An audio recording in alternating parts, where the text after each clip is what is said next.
walking today from the Lestrange Hotel at Old Hunstanton.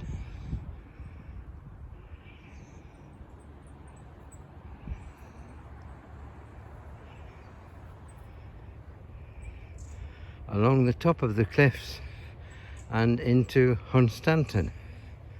This is the copse of pine trees on the headland, near the hotel. Along this little path.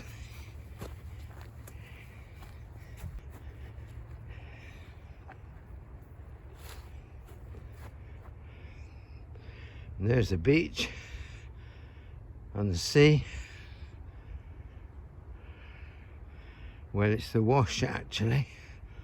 That's looking across towards Skegness.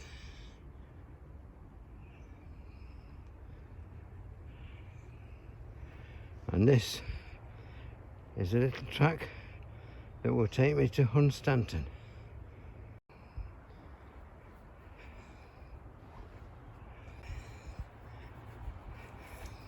That's the front edge of the, I think they're pine trees.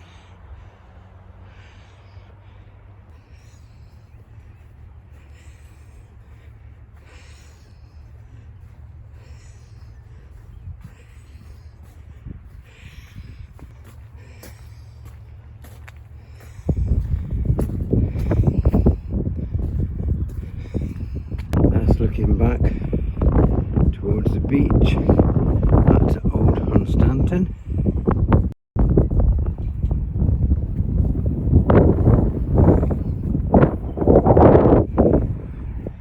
And that is the direction in which I am walking.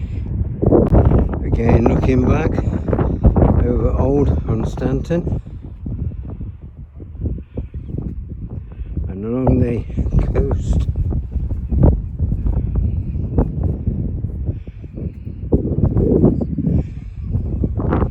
Towards the beacon and the lighthouse. That is the beacon near the lighthouse on the cliffs near Hunstanton. Fire over England. This beacon was one of 400 lit around Great Britain on 19th of July 1988 to celebrate the 400th anniversary of the sighting of the Great Spanish Armada of 1588. That is the Coast Guard lookout station.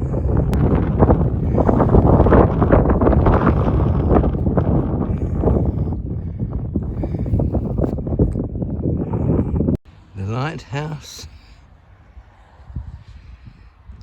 And looking back over the Coast Guard lookout and the beacon. That is the lighthouse on the point near Hunstanton. And the ruined archway back on the cliff path walking towards Hunstanton. This was another sign in the Hunstanton Heritage Gardens. Early warning stations in war and peace. Hunstanton's cliff top has been the location for warning stations for many centuries.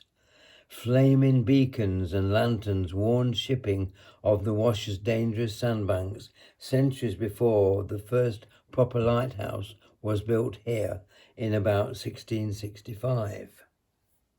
A more secretive early warning system operated here during the First World War, when the cliffs were home to a wireless interceptor station. Operators intercepted German diplomatic and naval communications, capturing vital intelligence about enemy ship.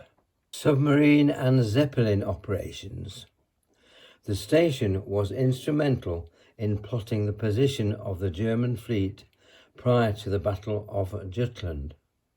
During the Second World War, the threat of invasion by enemy forces along the east coast was very real.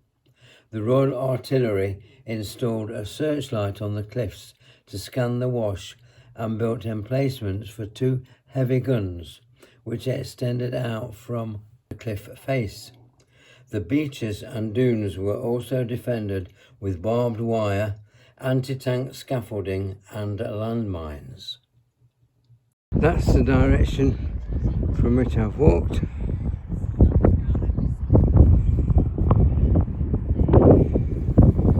And I'm continuing the direction from which I've walked, and that's looking out over the approaching the Salad Bowl Cafe. On the east coast, we're facing west.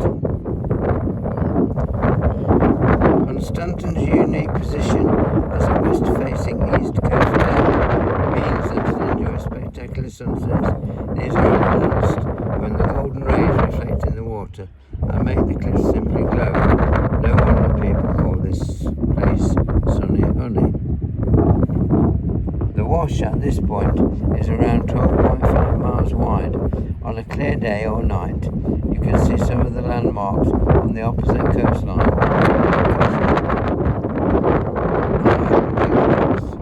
Towards Skegness at the moment, but I can't see it. I'm now looking out over the beach here at Hunstanton, and close to the sea wall there's a lot of not very inviting looking rocks. And that's looking down into the centre of Hunstanton. Hunstanton's wildlife.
Winter 1962-63 recorded some of the lowest temperatures across England for 30 years.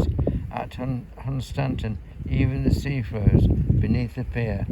The town's nickname of Sunny Honey isn't always true.